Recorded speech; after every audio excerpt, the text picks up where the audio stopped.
Hey, everybody. Welcome to a Dram of Diving. We are going to be blessed with Tim, Andro, and Darrell Adams tonight talking about something a little bit different than where we've been.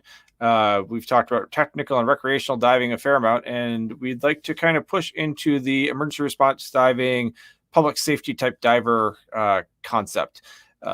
There's a lot of different things that we deal with this area and safety, and we've kind of gone over that in other Dram of Divings, but I wanted to bring in some expertise being a lay and technical diving and recreational diving instructor, but it's kind of outside my wheelhouse on the emergency response. So I wanted to bring in some experts and have a general chat.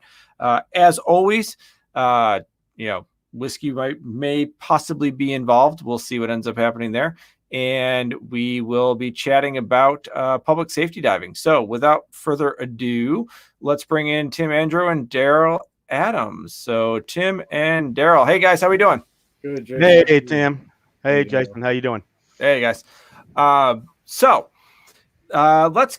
start with a little bit of background from you guys before we get hot into the topic, because as we know in this space especially,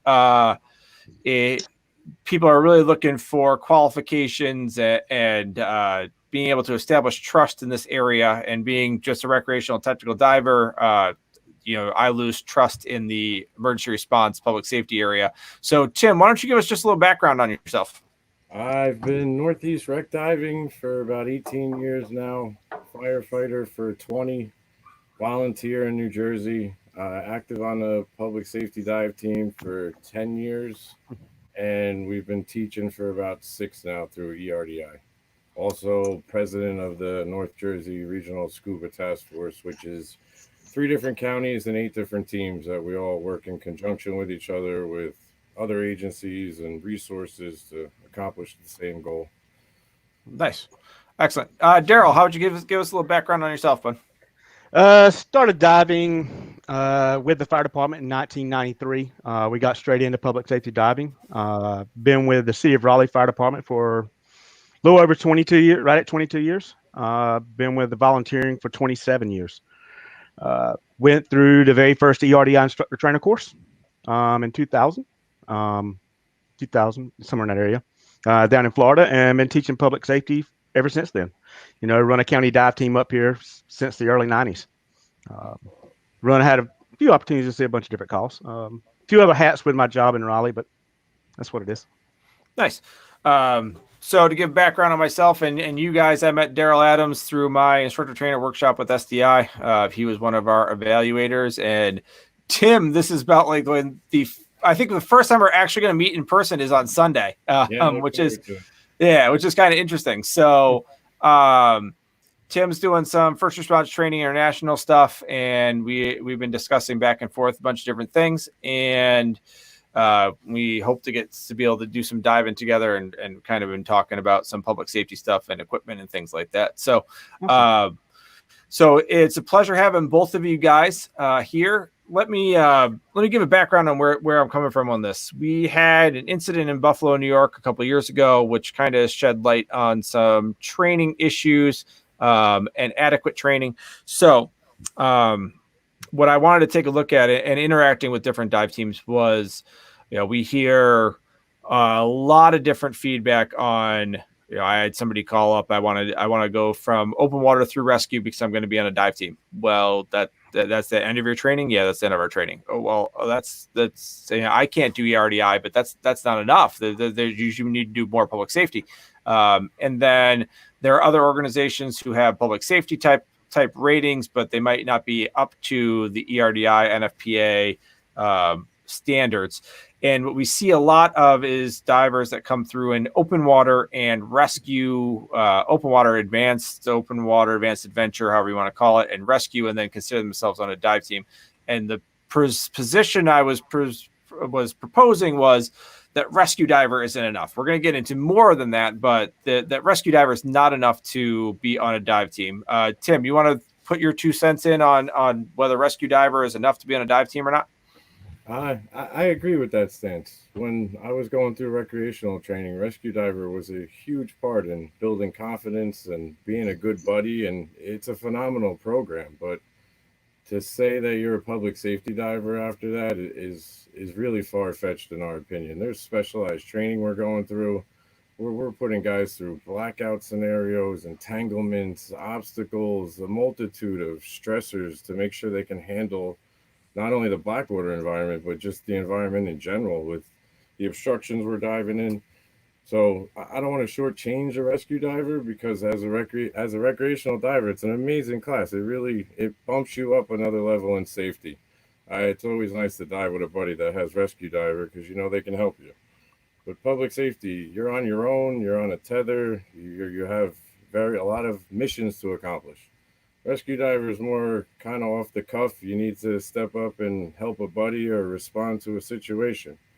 Public safety is a huge team effort, which they'll never teach you in recreational rescue classes how to operate in a crime scene or with multiple people or multiple agencies or police departments. I'm sure Darrell would agree. It starts escalating pretty well into the amount of people that show up on a call that you have to be able to function with as a unit so everybody goes home safe and the job gets done. Yeah, definitely. Darrell, what's your take? Rescue diver as adequate for public safety? Yeah, I like to basically, I agree with basically everything that Tim just mentioned there. I think when you think about the recreational type programs, again, that's what they're based off of is recreational diving. If you look specifically at the standard for rescue diving, you look at the amount of hours that goes into it and the skill sets that are required, they don't reflect what we see in the public safety environment. Tim was mentioning the black water, the other all unique hazards that we have specifically that we have to deal with. And when you go back and start cataloging, looking at accident fatalities that happen within the public safety field, that particular course doesn't adequately prepare you to meet those challenges that we face in that environment. You know, whether it's talking about hazardous materials or the dangers of hydraulics or whatever else it is, you know, it just doesn't adequately prepare you for it. You know, again, there is some great value in that skill set. Don't get me wrong. Learning how to deal with some problems yourself and maybe how to assist your buddy. There's always value in those programs, but again, just for a complete program for what you need for public safety diving, you really need to go well beyond that and seek additional training to be more efficient in those environments. Nice. So say ERD1, something along those public safety introductory to public safety, somebody's coming from a recreational standpoint, what is involved in that actual training that's different than rescue diver? Because I think that there's a lot of you don't know what you don't know type of scenarios. Like we went through rescue and we can train internally and whatever, but without being exposed to ERDI 1 and FPA guidelines and all that, I think that there's a deficit in people's understanding on exactly what the difference is. Why don't we start out with Darrell since he's been talking already? So Darrell, what are you seeing in ERD1 that start point that's a little bit different than rescue that is a value? Well, one thing, when I normally start a public safety class, like an ERD1, I really get into where did public safety diving come from, how it evolved, where did the history come from? Because it's nice for people who've never known to understand how public safety diving and where we are today with it, and understanding the standards and that are out there or the guidelines through it, like you mentioned, through NFPA or the OSHA regulations. There's so many times we look at those regulations or those standards and we like, oh, they look like a big wall to us. And we just try to figure out how to deal with those. And in those programs, we address some of those issues. But I like to get really into understanding, like to start with is I'll go back to way back to 1960 and start looking at the public safety fatalities and accidents. And I want people to understand why we are teaching the way we are teaching, because there have been incidents that where a person either run out of air or they had entanglement issues, or there's a weight issue, there's a buoyancy issue, or there's some other type of hazard they encountered that they weren't adequately prepared for, whether it was an overhead environment, moving water, whatever it is. And we can adequately address and look at some of those situations and understand the value going forward in the class, basically to look at those skill sets. But I like to start off with where we came from and the reasons why we were where we are, whether it's standard regulations and looking at accident fatalities mostly. Good. Tim, how are you running ERD1? What's the differences there, or anything to add to what Darrell had to say? They're all good points Darrell brings up. I mean, we both teach on the same platform, so we're running very similar classes, and obviously each person's experience changes that. But he's exactly right. We got to teach guys from the basics again. This isn't an extension of recreational diving. This is a whole nother genre. You don't just take your doubles and go to a rebreather without starting from zero. And this is a very similar situation. You got individuals on a tether line. It's not what we're doing, I hate to say, is not rescuing. It's recovery. Yeah. The time we deploy a team and get our act together and see what's happening on scene, that'll tell you we're hiking 3, 4 miles into the woods sometimes. You're not making a recovery at that point. So you got to know how to step back, regroup as a team, document everything so that, God forbid, it's a homicide, that you don't prevent someone from getting charged with it due to your mistakes. And like you got to bring everything down to the basics with these individuals and almost break bad habits and get them out of a rescue mentality So and get true. them into a mentality of recovery and bringing closure to families and helping the PD close out a case or pursue a crime scene. That stuff falls on volunteers, and we could drop the ball at any point if we're not staying to our training, have the right SOGs in place. It's a very complex system we're doing out here. It's very far from recreational. But So yet, I'm sure Darrell has seen it. You could take someone that just has open water and very little recreational experience and turn them into an amazing PSD diver because you're not breaking bad habits. And this is how they Yep. learn to dive. But you take that same guy and put him out in the wreck with us on Sunday, Jason, and they're a hot mess.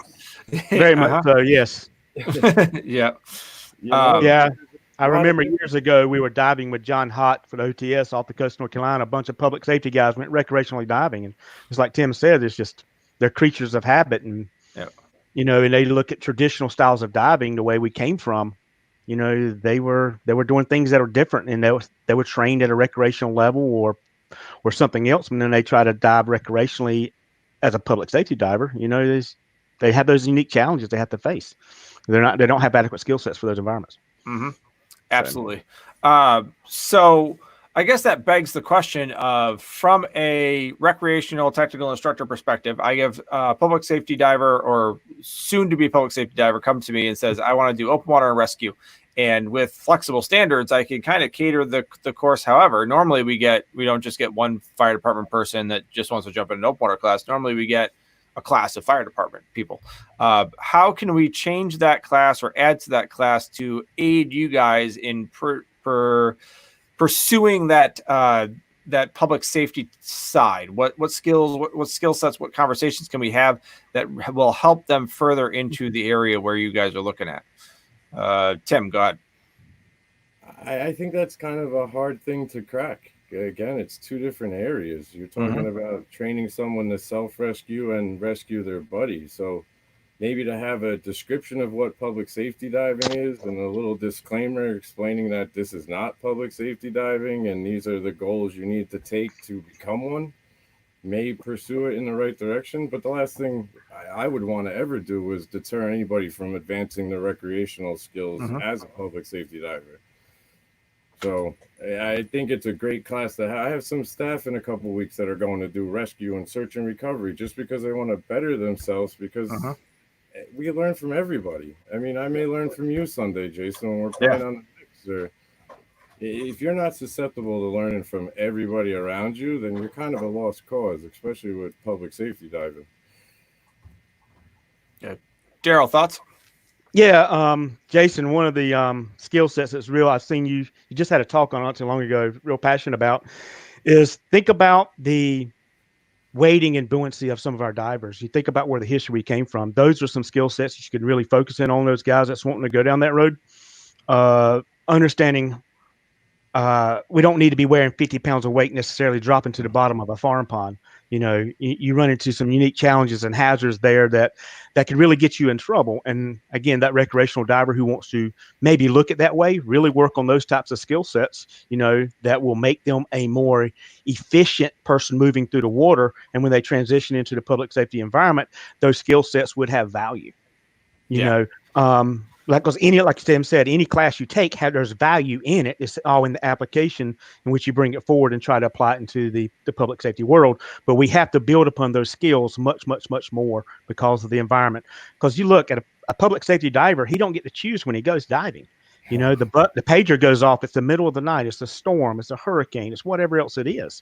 You know, it's not the ideal time. We're not showing up at the lake today in a nice, bright, sunny day, you know, and we're having to deal with the stress of bringing something back, you know, whether it's an article or whether it's a body a lot of times, you know, and there's a lot of mental stress there, you know, so those stressors are not what recreational people typically experience. Yeah. And that's, you know, and I could be slightly off the mark, but, you know, oral inflation is one of the things we talk about. If you're properly weighted with oral inflation, it doesn't take as many breaths to fill your BCD. If you are overweighted and you are forgetting to drop your weights or whatever, you're stressed, the more the overweighted you are, the more breaths it's going to take, the harder it's going to be to orally inflate. If you're out of gas, and in zero viz situations, there's a higher probability of you going out of gas. So, like Darrell was saying, 50 pounds of lead, throwing it on you to plaster you to the bottom. Like, yeah, I get it. You probably need a little more weight to get a little bit more purchase on whatever you guys are doing. But at the same time, it has to be reasonable. I believe, is that a correct statement that I made there, guys? I agree. Absolutely. Yeah. I mean, weighting's the biggest issue. We never recover anybody that has a PFD on or didn't have a weight belt on. It's just the unfortunate events of dive accidents. So I would agree. I mean, definitely weighting's an issue, and yeah, we're not going to put 50 pounds on in a reservoir, but we're definitely going to do it in a river because we're trained and practiced in it, and it's safer to be overweighted because the last thing you want to do is be flapping around in the current on a tether line. Yep. And you got to learn to dive that way. And man, you don't want to give recreational people the tools to hurt themselves. And I'm sure Darrell struggles with this regularly. Is you don't want to misinform people saying, you learn in recreation, it's not okay to dive overweighted, but in PSD diving, you're trained to dive overweighted. So there's a big gray area there that I would hate to see someone get misled from recreational PSD and get themselves in trouble like we see all over the country and the world happening. It's sad. And I mean, that's why I got into teaching, was to try to prevent these issues and bring reality to the field instead of just experience. You get, like you mentioned earlier, you get guys that are in-house for 40, 30 years on the department, and these are amazing assets to the team, and you don't ever want to push these guys away, but to use them as your prime instructor, they're not keeping up with the times. There's technology out there that makes our life easier, like sonar. We run sonar constantly now to prevent our guys from diving. Recreational divers want to get in the water and spend all the time they can. Ideally, we want a 5-minute bottom time, a quick grab, and go home. And it's a huge difference there. Yeah. Darrell, anything to add to that? Yeah, the technology, like Tim was saying, is really changing our environment, you know, and if we can embrace that and train some of these people how to use some of that stuff, it does make our job a little bit more efficient. It does decrease risk just a little bit for us. And I think really we have to understand that when we're looking at those recreational programs, you know, we mentioned as before, there's value there, but we got to understand how to apply it to those different environments because, you know, are we dealing with that entanglement hazard? Are you the guy that's, as your safety guy, you're the backup or 90% diver or the response person that's got to hit the water, and now you got to go affect and save one of your brothers or sisters that's having trouble in the water. There's all kinds of things from understanding gear configurations and whatever else it is. You know, you actually have to train that currency and proficiency training and really stay on top of that so that when you need to do some of those actions that it develops like muscle memory. So therefore, you know how to do gas switching. You know how to understand to switch from a primary gas to your reserve, or you're dealing with some full face mask drills or whatever else, or something's happening with your exposure protection. You got to figure that out. Or how can I cut this line that I got entangled into? It's developing that muscle memory. So when we do have that reaction, that we do have a positive reaction. Nice. I guess that there's two questions that are developing, but I'm going to go with gear configurations you just mentioned. Gear configuration wise, how do you guys run that? Do you run the exact same rig on every single person? Is it supposed to be able to be put on any person at any point in time? What are you guys running or seeing or encouraging people? And let me back up a little bit of saying we see a lot of hey, and then along with the technology thing, we see a lot of, well, we bought this 8 years ago, so we want more of them.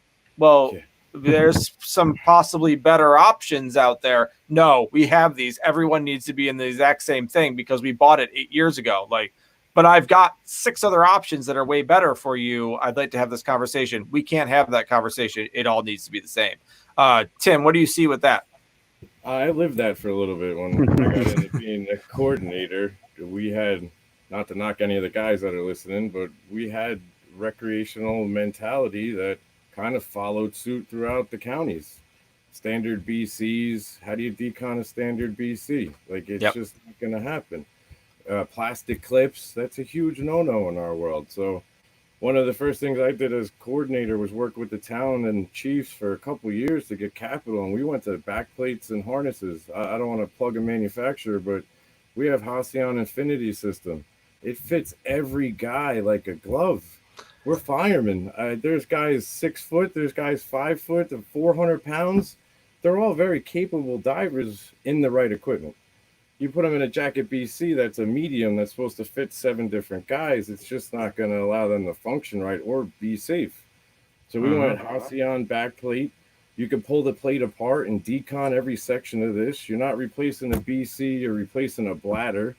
So when you start breaking the components down, you just find that the gear is the big one. It's hard. We got gas blocks now throughout the county, which took years to do. And it's different kinds of gas blocks. Some are on the mask, some are clipped off, and which one works better for you. Like Darrell said, the muscle memory could save someone's life, and it has, just by being able to go down there, know where a gas block is, know what a gas block is, flip the switch to give them backup, or port them in air. This saves guys' lives. We're not diving 200 feet, so you're in 40, 50 feet of water, 20 foot of water, you can plug in another aluminum 80 to a guy. You just bought him hours in his situation to help him rectify it. Yeah. Darrell, take. Yeah, I really like to see teams who are practicing that gear configurations where there's a lot of commonalities, so that response diver, when he goes down in that zero environment, he's able to say, all right, he is dressed the same way I am. I know where this particular gas block is. I know what he's diving. I know how this harness or system he's diving, I know how it's put together. So there is that value there in having matching gear. Now you have teams that come out of here that, like you said, there's diving equipment years and years and years old. That's where you actually have to have a good conversation with the sometimes the administration of these things and just talk about the value of risk management to the powers that be, as far as money, who control the money and everything. What's going to bring their guys home? What's going to allow them to be a little bit more efficient to where we can reduce that risk? Because the worst thing that fire chief or that police chief wants to see is the news crews all showing up because we have an accident and we're not able to effectively train because we didn't have gear that was maintenance, or we didn't have gear that was appropriate for the environment that we're diving, or there is better gear that has come along and that can be more efficient for us and to reduce that risk. So there are unique challenges, and sometimes you just have to start from the beginning with these guys and say, hey, just realize that this is your life support equipment. Treat it as such, just like your SCBA that's on the fire truck or your hazmat suit that's on the hazmat rig. This is life support equipment. And where do you draw that line? What's that dollar figure you're going to put on what your life is worth? Yeah, and that's a really good point, though, because when I started asking for dive gear, they thought I was looking at pretty fish. When you start explaining it's PPE, everybody's ears pop up and they start listening to you. Yeah.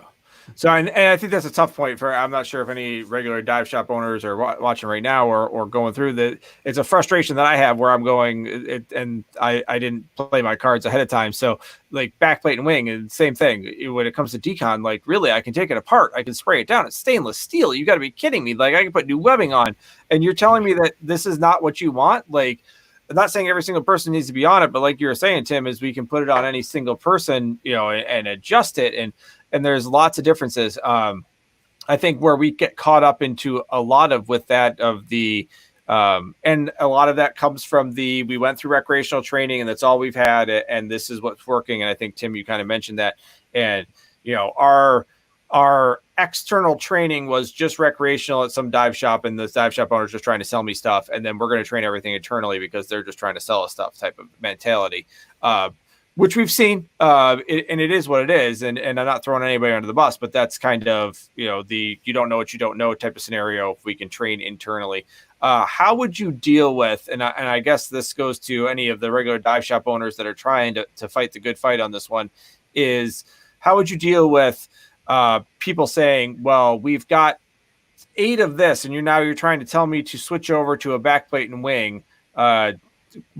Is that we were talking about, Darrell, you were talking about the fact that trying to keep something consistent.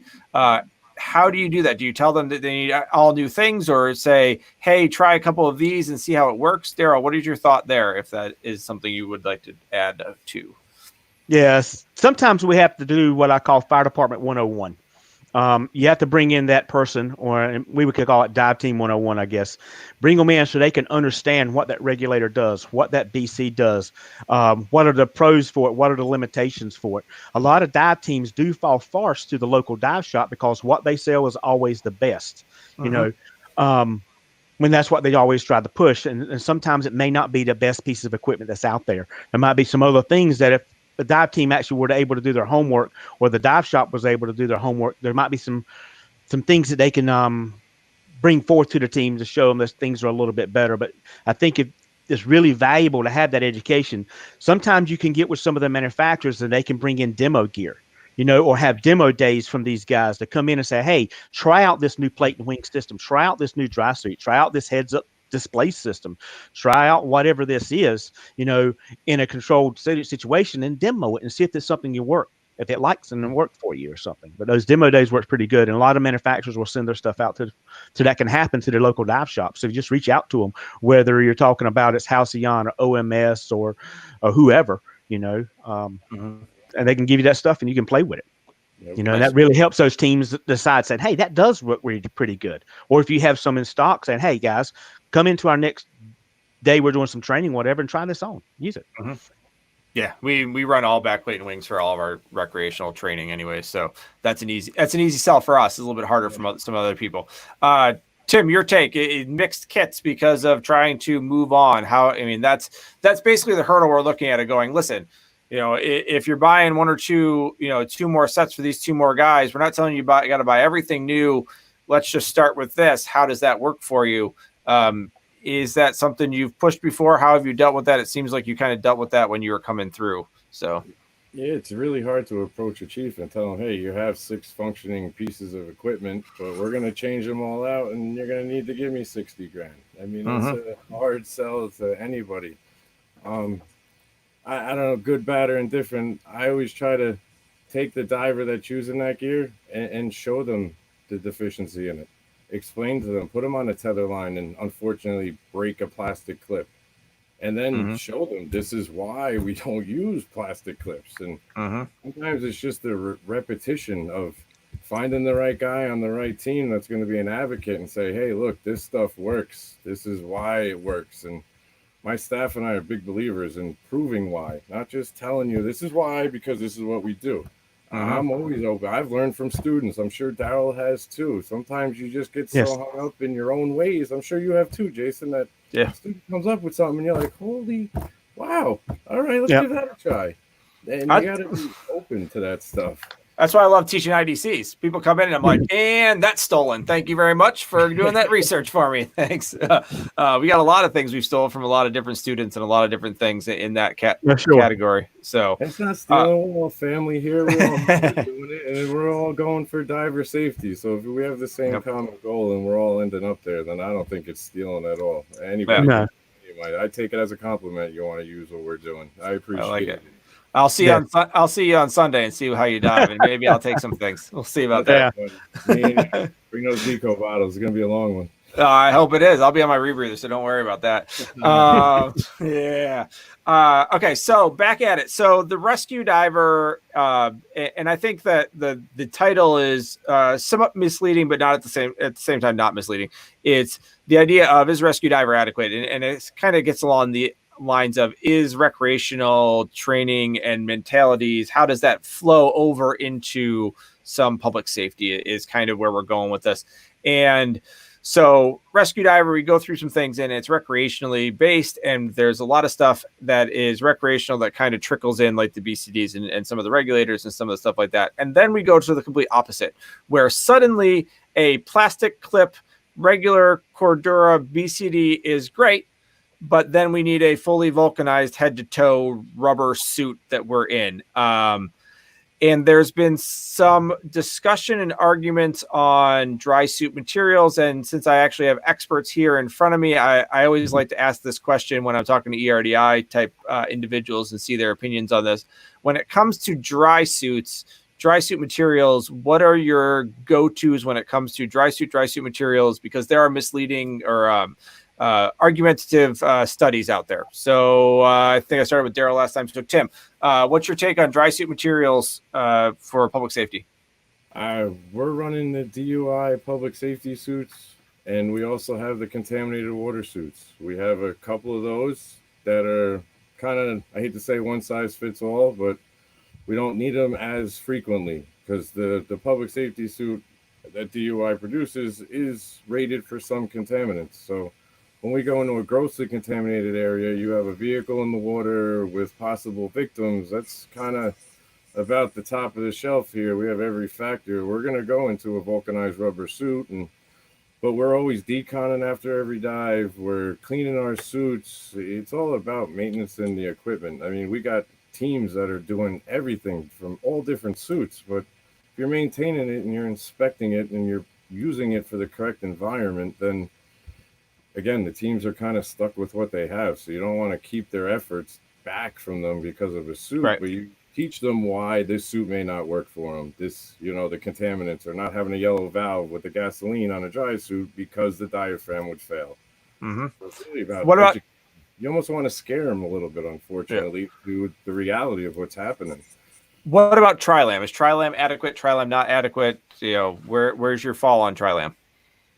I really don't fall anywhere on that, to be honest with you. Okay. Again, I don't want to mislead anybody. I don't really have an opinion on that. We're using the vulcanized for certain situations and the public safety suit and others. Okay. Is the public safety suit Trilam? I don't deal DUI, so. I believe so. Okay. Yeah. Yep. Darrell, your take on materials. Features like pockets and Kevlar and it's helpful when you're getting down and dirty in the things to have the Kevlar knees and some pockets for some extra pieces of equipment you may need. Absolutely. Yeah. I had the unique opportunity a few years ago to work with a dry suit manufacturer. They flew me out and we started looking at public safety materials and things along those lines. And understanding where the manufacturers come from and designing these suits was a kind of interesting experience for me to have light shedded on for myself. Now, I really think you really have to do a risk assessment. Look at the types of environments that you're diving. Look at your strategic history. NFPA 1670 requires suggests a team to go back and look at their particular environments and do some type of a risk assessment of their environments and look at the history of the types of dives they're doing. Look at if I'm diving in a marina, am I diving in just rivers or ponds or farm ponds, hog lagoons, whatever it is. Look at all those different environments. And then you want to get with those particular manufacturers and you want to look at have they had any type of test data done on those materials. And just like we do with a hazmat suit in the fire service, you want to understand what those limitations are. We got to understand what the breakthrough time is, what the permeation rate is, and degradation of those materials when they're exposed to different types of environments. And as long as we can understand that, then we can be able to effectively choose the right type of suits. Now, most dive teams can't say, hey, I got 5 different suits on the truck. Right. So therefore, they have to say, all right, what suit's going to work for me the most? And sadly, sometimes I may be looking at that vulcanized rubber suit, which is that more expensive suit. But if most of my environments, I'm not diving in that hog waste lagoon, I may just go back and say, all right, that Trilam may be effective for most environments that I'm diving in. And if we get to that environment where that suit is not adequate, sorry, we got to do that risk assessment. Say we're not diving in this environment. Sometimes you have to learn to say no, and then you have to educate the powers that be why you decided no that day. Based on what you have. Yeah. So basically that brings up the question of where do you find that information? Because that is like the breakthrough time and all that. Where did you find that information? Where can we find that published information? Because I think that is somewhat of a challenge to find for a lot of people. You're going to have to go back to your manufacturers and say, hey, do you have any chemical test data done on this suit? And a lot of times they're going to say, all right, we have these specific chemical classifications and we run exposures on these particular suits for this particular chemical. There's are some other data out there. There's some historical data on vulcanized rubber suits. You can go to different manufacturers. You can find that. I believe it was Steve Barsky for a few years ago wrote some pretty good stuff on exposure suits that you can pull some of that data back up. But whether you go to OMS or you go to whoever else, you go to Aquila and get their white suit, they got some chemical test data on those suits. So the manufacturer is going to give it to you. Yeah, I know DUI's got a published one. That's the one that I kind of have gone to and given to people previously, but there doesn't seem to be very many other published things. So, Tim, where are you actually located? In New Jersey. Whereabouts in New Jersey? You got to be more specific. Mahwah, New Jersey. Mahwah, New Jersey. Yeah, kind of border for Rockland County. Yeah. So, Darrell, you might want to clarify what a hog waste pond is to Tim, because I don't know if Tim has any hog waste ponds going on. So, what is a hog waste pond? Oh, I kind of got the idea. Yeah. Well, down eastern North Carolina, we have these big, huge hog farms, and they're all on concrete slabs. And when they get done with the whatever the hogs have to do for the day, they reproduce that corn or slop into something else, and it's washed out the back into these big lagoons. There you go. And sometimes when storms come through, that stuff spills out. We're prone to hurricanes in North Carolina. These things spill out. We get them into all other places. Yeah. So there's some pretty nasty stuff that's out there. Always end up in those nasty environments. I never. Yes. Yeah. Everything always ends up there, right? For you guys. Yeah. I think you guys have very unique takes on what the nastiest thing you guys have to dive in is. So that's pretty interesting. But so back to the rescue diver type stuff. So we got a lot of situations where you don't know what you don't know. The teams try to train internally from what we've seen, or they seek out someone that is, we've seen where someone kind of hands out cards because somebody says they've got experience and they give a certification card, which is hard to combat. But I've seen it previously where somebody has just been given a card because they said they've done some stuff and there's been shortcuts taken. And I know that's hard to combat, but what is some recommendations you have for people for external training? I mean, basically we're trying to implore people to get external training, and especially from the public safety, it's so hard to convince people that you should interact with other instructors and they have something valuable for you. And I've seen a challenge in that whole area. So can you speak to that a little bit, Darrell, on trying to find some external training and collaborations? Yeah, one of the things we've done, we've worked on it really hard down here in North Carolina over the last few years. We have quite a few instructors in the area, and we realized that I'm not an expert in everything that's out there. There might be one thing that someone does a little bit better than me because they're in the Western North Carolina or Eastern North Carolina or on the surf or whatever it is. They have that different experience. So we're collaborating with different ERDI or public safety instructors within our region. So when we're running classes, it's not just Darrell Adams sitting up front. I have several other instructors that are regionally or even a little bit further out. We bring them in and we co-teach these classes together. So you have that diversified knowledge, and from that diversified knowledge, we all learn. I think Tim mentioned it earlier. Those are the skill sets that we don't mind sharing. We don't mind other people learning because it may be that thing that makes that person go home, at the end of the day, whether we're going down south and we're pulling people up, in South Carolina, Georgia, whoever else, or even east or west, we bring those people in for those specific knowledge bases, because there's no way I can know it all. So we have to reach out. And as an instructor, you have to be honest about yourself, what your knowledge base is. If you're not honest about your own knowledge base, then we can misrepresent ourselves really, really well. And so, but at the same time, we also have to always continue to challenge ourselves to learn and become better, whether it's going up and training with Tim or going down south and training with someone else. Learn something from someone else, because at the end of the day, that makes me a better instructor. And therefore, when I bring things to the students, that diversified knowledge is also there. Mm-hmm. Tim, your take.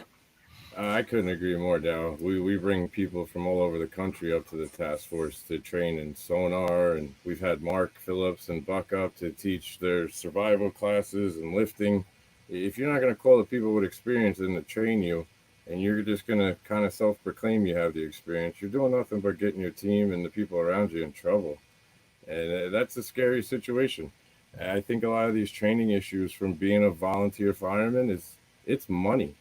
It comes down to volunteers can do train the trainer, they call it. You go take a class, you come back, and all of a sudden you could teach the class. And I think it gets taken a little too far when it comes to rescue evolution, swift water, boat ops, dive, or whatever you want to call it. They're not going through, and I'm a big believer in ERDI, but I tell students all the time, go to Dive Rescue International, see what their instructors can teach you. Don't stop with me. Please, I never stopped at any one of my instructors. I'm still learning. I did trimix, we did hard hat. I got 18 years and I want to learn more. You're never going to perfect this art. It's an art, diving. And if you're not going to pursue other training agencies outside of ERDI or go to Jason and do FRIT stuff, how do you know your capabilities if you're not learning from multiple people? And that's where I feel like these departments kind of get in a trap. And then they're getting free training by the in-house guy that's been there 20, 30, 40 years. And I completely respect that guy. He's amazing. And the experience for that general area he can bring to the table is untouchable. You can never read about it in a book. He's lived it. But they need to bring other people in too. And that person that's doing training needs to accept they're not the only one. And I think when you go through a true instructor program and deal with professional people in the industry, you learn that, man, you haven't learned it all, and you better keep learning and pursue if you want to be a better instructor, you got to keep learning. It's just, I know you're doing it, Jason. I'm sure you're doing it, Darrell. It's just what you got to do. Yeah, absolutely. And I mean, that presents a lot of challenges from the lay diver, if you will, going towards like a emergency response type of situation, is for us to say it and come in as, I'm just a technical diver, I don't understand it. And I get that 100%. We have a lot of people that try to present themselves, I'm a scuba instructor, so therefore I'm a public safety diver instructor. Like, no, we're going to have some conversation. I mean, I'm an ice diving instructor and a technical diving instructor, so there's a lot of safety protocols that I'm going to beat you up about that meet the line of ERDI, but by no means would I understand what public safety diving is myself.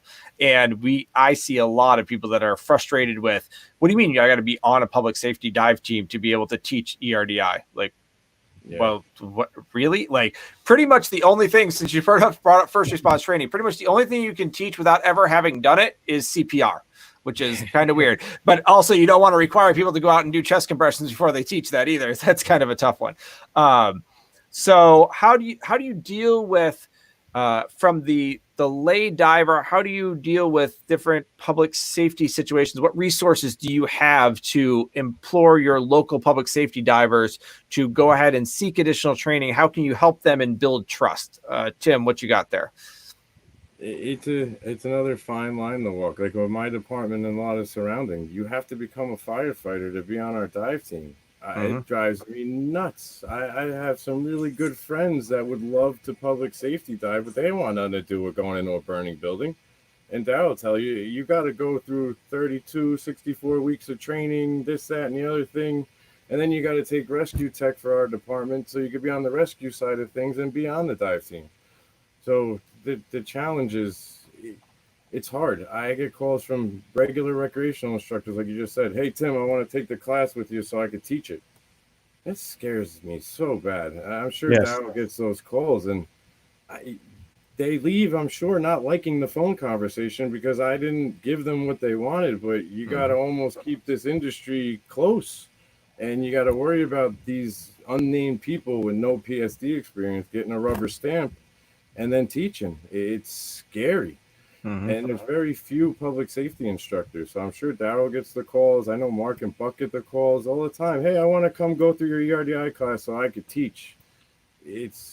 I think recreational needs to explain, like, you don't have an open water diver saying he's going to go deco and go hit the Doria after his first pool session. And that's almost like these instructors are getting done with their recreational cert thinking they could just do everything now. And unfortunately, they're going to kill people. And that's scary to me.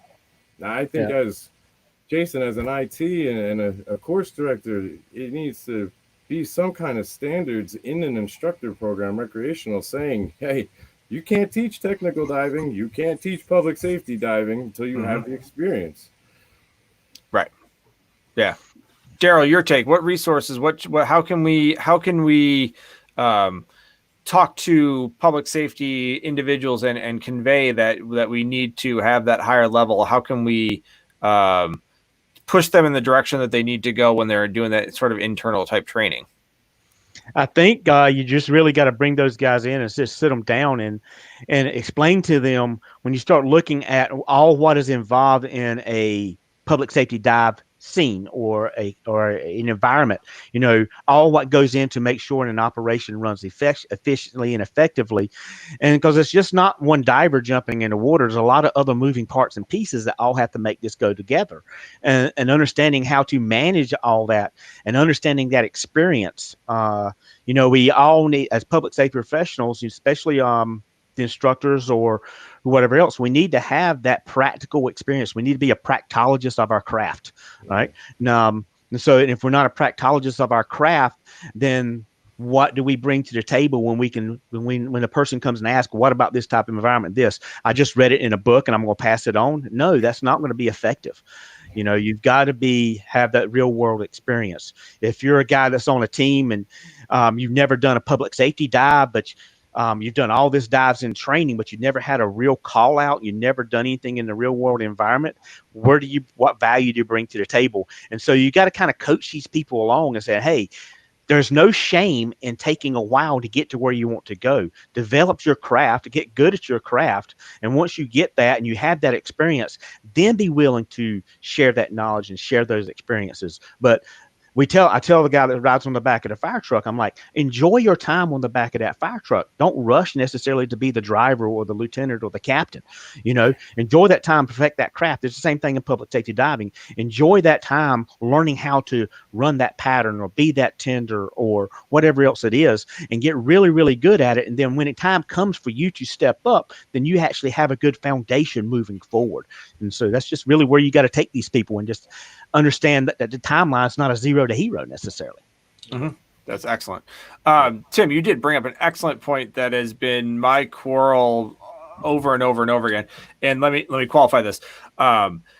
To say that you have to be a fireman, you have to be on fire, you have to be wanting to go into a burning building, you have to be on fire to be on the rescue dive team. I take issue with that. I understand that the training should be there, that you need to go above and beyond just a recreational type of thing. But there are divers that want to be on the dive team, that want to help, that have no interest in going into the fire. And it's just like, if you reversed it and said, oh, you want to be a firefighter? You got to be a diver. Like, you can't get into these houses until you actually get underwater. Like, that's just ridiculous. So I take quarrel in that, because I wanted to help previously, and I hear the same thing that you're hearing. There is no way on a lot of our dive teams that you can get on a dive team without being a firefighter or a police officer of some sort, which is a challenge in itself. I know that there's some privatized dive teams. Darrell, do you have privatized dive teams? How about you? There's a few in our area, but there are volunteer teams. Now, some of those volunteer teams have a diverse membership. But you have to really look at that skill set of some of those memberships. Some of them are really good. Some of them don't step up to the challenge, but some of them do. But there are a couple of privatized, but most of them are public safety in nature, whether it's fire, police, or a combination, or maybe EMS or something. Yeah. So that, I think that's becomes the issue of, I think some of the southern states from who I've talked to just in general, like that's an unofficial poll. And by any means, some of the southern states tend to have some more of a volunteerism type of privatized dive teams. And up by us, Tim, it's, if you're not on one of the dive teams, you're out of luck type of situation. A lot of that comes down to the liability that the town is. They're insuring the guys as firemen. And you're doing hazmat or rescue or dive, which falls under fireman insurance. And I know that's my town's big issue, and why everybody laughs at me when I say I want to change it. But we have Ringwood Rescue and Recovery. They're a private dive team outside of the fire department. They're one of the few. We have Parsippany Rescue and Recovery that has a program that will take a diver as an associate member, so it doesn't force them to do rescue work. But again, this comes down to these guys, municipalities, and who's backing them and what their insurance is going to allow them to do. My hands are completely tied. I agree with you, Jason. It drives me nuts. Anybody that knows me will tell you it drives me nuts. There's some really, it calls all the time. Tim, how do I join the team? These are guys that have more experience than me. That would be a huge asset to go back up a guy. I mean, they're diving 300 feet every weekend like it's a joke. You put them to back up a guy going to 20 foot of water. He's going to walk in, grab him, and come out. Like it's nothing. Not going to rattle this guy, but he doesn't want to fight fire. And again, I agree, Jay. It sucks. I want these guys. I want them to join their local teams or join down by Darrell, because we'd have some really amazing teams if we had that ability.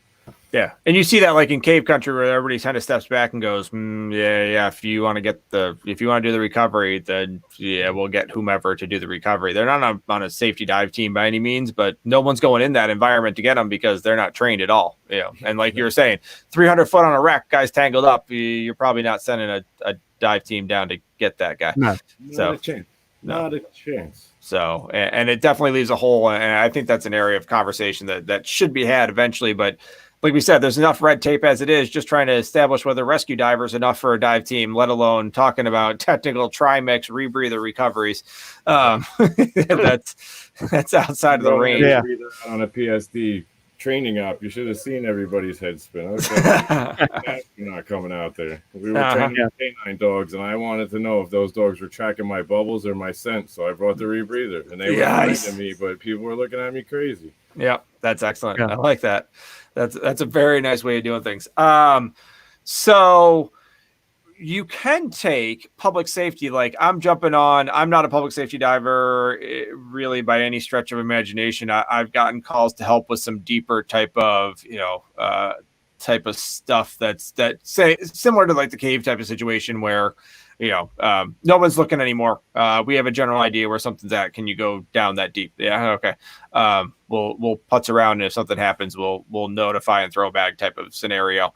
But you can get emergency response public safety diving training before becoming a public safety diver fully. So like Tim, what class are you coming up running?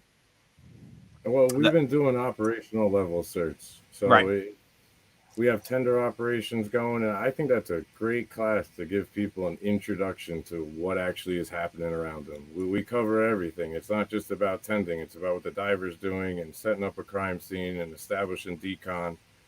And for a recreational diver that wants to know that this is really a different world, that's a great class to check out. We have contaminated water operations, and we're teaching the guys how to run checklists and scrub a guy down. I mean, you could take a fireman. I have 18 divers on our team, but I have like 40 tenders because I've trained the firemen how to be land-based operations. And when a fireman can help a diver, and when volunteers like us, you don't know who's coming. So the more people you can establish with training that do show up, you have better odds of running a successful operation. Yeah. So like I jumped into your tender class because, and for my aspect is ice diving. So we do a fair amount of ice diving. Our ice diving classes are very, very popular. We use the ERDI slates for our ice diving communications. Granted, it is a little bit different, but we use that. And so it's just extending education on my standpoint of finding more public safety type of individuals that might be around and making our ice diving operations safer. So, and all those are online, right? that you're doing right now? Yes. Yep. And I applaud you for that, because you take a recreational diver who wants to go into the ice and all of a sudden he's got a line on him. That's a whole nother animal. And you got someone topside that doesn't know what a pull signal is, and they just feed the dog. It's not an overly pleasant experience, let me tell you that. It's not like, you can applaud it all you want, but it's not like rainbow and sunshine out there all the time. So and free flowing regs, and I brought my piston reg today. Like, what? Okay.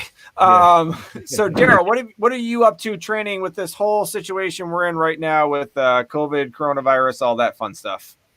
Well, headquarters released some of these programs out here for some dive teams to try to do some online education, trying to keep some things up. So we pushed those out to a lot of teams down in this area, so they can get some of the online classes. We've actually done some in-service training, not necessarily certification, but go in for the guys and do an in-service thing to where I go into their 3 or 4 team leads and work with their team lead and say, hey, now go back on your shift and train in a smaller group. Saying, hey, go back over and do this skills refresher. It's not a certification necessarily, but you're all full face mask divers. So go into the pool and or a private pool, whatever they have, and practice some of this, in smaller groups. So we refresh that skill set with their supervisors on each shift, and they carry it back. And so we're doing some of that type of thing with them. So you're telling me education for the sake of education and not a plastic card? Yeah, necessarily. Wow, that is a novel concept. Not given. It's a tough concept for people to get when they come meet me and our guys, is that we don't give away cards. Yeah, I understand you paid for a program, but if you don't walk away as a safe, efficient person for what level you should be, then you can come back all you want for free, but I'm not just going to give you a card. Yeah, that's like my solo class. Most people are educated a ton with my solo class. Not very many walk away with an actual certification card. So it's tough. Wayne Fish, take his technique class. He made me a great diver, and I learned that concept. Like, if you want to produce a safe student, you can't just give them a card because they did a couple things. That's the cancer in the industry right now. And that's why these online classes, I'm doing in operations, because they're getting an idea of what's happening. But if they want to be a technician, they need to come out in the field and get in the dirt and put the work in. Yeah, absolutely. I think Tim knows this as well. If you pull up on a fire scene and who's that person that's out there standing as that RIT person coming in for you? Where do you want that skill set of that person at? I want that guy who's on the safety and I'm out there running that pattern. I want that guy to have the skill set, if I get myself in trouble, to be able to affect that rescue. And with our training program that we teach for, that all gives us that little bit of out that says, hey, do you trust this person to be able to do what they need to do? Then we don't have to issue them a certification. We can say, hey, this is what you need to keep doing to be efficient and to be effective in this environment. Because at the end of the day, you want that person to be able to do their job, do it effectively, and go home. If they can't get that skill set, then I'm sorry, that's just a conversation we got to have, and you've got to overcome this point to get it. And I think that's where recreational instructors make me a little timid, because I hate to say it, but recreational diving, you're kind of on your own. You're going to hurt you or your buddy, or your buddy's not going to be able to help you. PSD diving, like Darrell said, you got to depend on the 90% diver, the safety diver, that he's a better diver than you to handle your composure to come get you. That's a huge responsibility, to give a guy a card and say, all right, you're an ERDI supervisor. You're the top of the line guy. You could back him up. You could do the pull signals, run the command.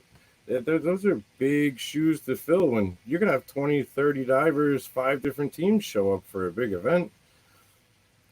Yeah, I think that point's lost in a lot of the training that's taking place, not specifically emergency response diving, but the training that's taking place within certain dive teams from an outsider's view, I guess is the best case, because I don't have the insider's view. I've got the outsider's view, but I've heard complaints on different levels and different ways. And I think that brings up a lot of good points. I guess one of the things to drive home as we're coming to the end of our hour is not your top of the line craziest skill set, but when you guys are talking maybe ERD2 or maybe even ERD1, what is some of the skills and drills you guys go through that above and beyond rescue that really drives home the difference in them? And to give you my example, my solo class to drive it truly home is a blackout mask DSMB throw without losing your buoyancy is what is a categorized. You have to get out of solo and you have to make a appropriate ascent. So you throw it from 30 feet and you actually have to make a controlled slow ascent using your line to be able to get to the surface to get my solo certification. That drives home the point where people go, oh, yeah. Oh, okay. That's a little different. Is there a set of skills or a drill that you guys go through? I think, Tim, you mentioned kind of entanglements and stuff like that. Is there something that you can really drive home the difference so that people understand the difference between a rescue diver certification where we're doing a mock drag versus what you guys are doing? Darrell, what do you got? There's a couple of things. Obviously, the first thing, if they ever look at the standard and they see the swim assessment, most of them choke right off the bat when they see that swim assessment. It's like, I got to swim a 500-meter what? I got to do it in what kind of time frame? And that's a reality check for most people because they're not used to conditioning themselves that way. I can tell you from personal experience, being knocked out of a boat in the middle of a hurricane in swift water, that when the crap hits the fan, you can't call a timeout. You've got to be able to effectively handle that situation and get yourself back out of that. So there are no timeouts in what we do, and they have to realize that. And when we see that swim test, that's one of them. Other skill sets is when they're talking about taking off the full face mask and having to clear it. You go look at Buck, what he's doing down in Georgia, clearing the mask many times off of one breath. He takes one big breath and he clears the mask multiple times. And when people see somebody, yeah, it's crazy what he's doing, when you see some of those skill sets that people out there teaching guys, and there's some value in there. You think as a rescue diver, even the free diving type of stuff that's out there, you look at it, it's like, is there value in these programs for me? If the crap hits the vest, how long can I pause my breathing to be able to switch out that rip bottle that Tim was talking about that other divers bringing down to you? Do that gas block. Can I pause my breath for 20 seconds, 30 seconds, while I'm in the middle of panic? So we do a lot of mass switching drills. We do a lot of where we bring in down the rip bottle and we switch those out. And it's all part of the gas management side of it. And we do entanglement props as well. And when they see the entanglement and they see it and they go through it when they see it the first time, then we put them through the entanglement prop blind. Sometimes it's an eye-opening experience that, hey, I am in a bad situation. I can't get out of it. Now we got to send the safety diver in blind also to go get this person out. So that's what we build up to eventually, But I think the biggest one is that swim test. When they see that, they're just like, okay, it's a little serious now. Yeah, and it's clear that Joseph Glenn could never pass that, so we don't have to worry about him being a public safety diver. So yeah, you may hear him cry about that a little bit. I don't know if he's watching or not, but I'll make sure he sees it. Okay. Tim, what's something? Talk about maybe your entanglement, or if you had an idea of something different, but something different that really sets you apart from rescue. I do appreciate that all three of us ended our big end with blacked out divers started every mine's coming now, and that's usually what ends up. We do some pretty fun entanglements, almost excessive. You want it like mass confidence for a fireman. You almost want to trap them, see how bad they're gonna react, and we're big believers in the not panic. That's what we start every course with. We want to train you to respond to the problem, not react to the problem. When you react to the problem, you generate an issue. When you respond, your brain is taking over, the training stepping in. So I tell divers, all right, so you couldn't do the face mask, but you kept your composure. You switched to the regulator. You told me you were no good. We came up. We assessed it. I'm not going to beat you up for that. You rip the face mask off, start climbing the ladder and hitting the elevator in your BC, we're going to have a major problem to deal with. But the entanglement is fun. The big one that I know I enjoy and the staff enjoys is there's two of them. One, we have a jack stay. We put it in a box. It's got 4 mushroom weights, 4 lines, and the jump line with all the snap hooks. When the divers start getting a little cocky about them advancing through the level, we throw that in the pool in a big-ass box that's got extra lines, and we tell them sort it out, and they have no idea what it is. And I have some videos we've put up that it's amazing to watch the team effort come together. Someone steps up. These guys can't talk. They're underwater. Someone will step up and just start pointing, and next thing you know, stuff shakes out, and then you're like, hey, you guys are a team now. Congratulations. Yeah. The big ERDI 2 one that we do is body recovery. Blacked out body recovery in the bottom of a res. Yeah. That's the end all be all for me. And it's my staff is down there watching. I'm down there watching. And it's not just, hey, recreational level, I'm going to shoot a bag. Shit's going to sort itself out. Excuse the language. This is, you need to be respectful. Mm-hmm. We need to raise a body with dignity and care. So we're teaching the guys how to black out divers, 2 divers, to deploy lift bags simultaneously and lift this victim flat and level in a bag. Yep. That sounds easy. Go try it. Yeah. Body bags present a whole nother level of craziness. And now you got guys that are 5-6 foot apart and you can't see each other. And you need to use dark order hand signals to communicate on when you're going to fill a bag and is the zipper closed. And there's a lot of mental challenges that they got to overcome. And when we see a diver perform the entanglement and be able to recover the body efficiently, we know they're a team player and they can handle the stress of going to help their fellow diver. Mm-hmm. I think so much of that falls into the you don't know what you don't know. We see dive teams that go on simple calls that consider themselves dive teams, and they are dive teams, but they feel fully trained. Let's put it that way. They're a dive team, but they feel fully trained, and maybe they are for the most part for their environment, but working in the emergency department, I know that I could sit there for 7 hours and have 7 hours and 45 minutes and have nothing go really all that wrong. In the last 15 minutes, it could be the largest, and I'll steal Tim's word, largest shit show ever, where you're like, I don't even, for 7 hours and 45 minutes, anybody could do this job. For this 15 minutes, you better be on your toes.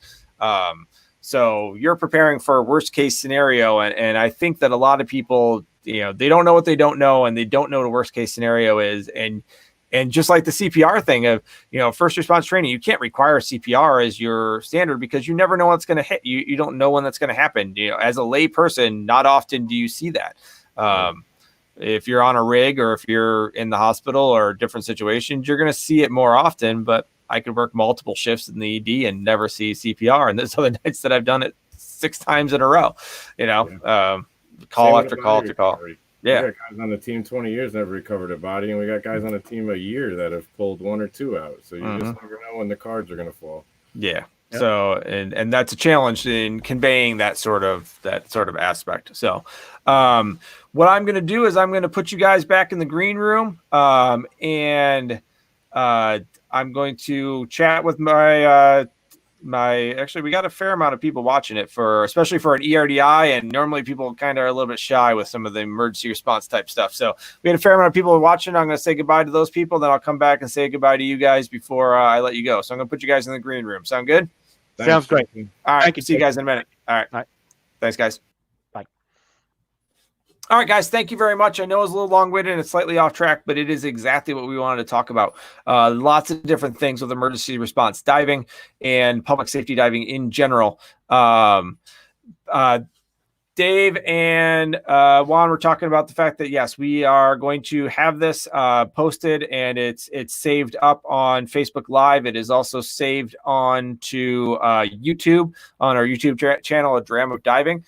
You will see a subscribe button right above my name there, probably right about now.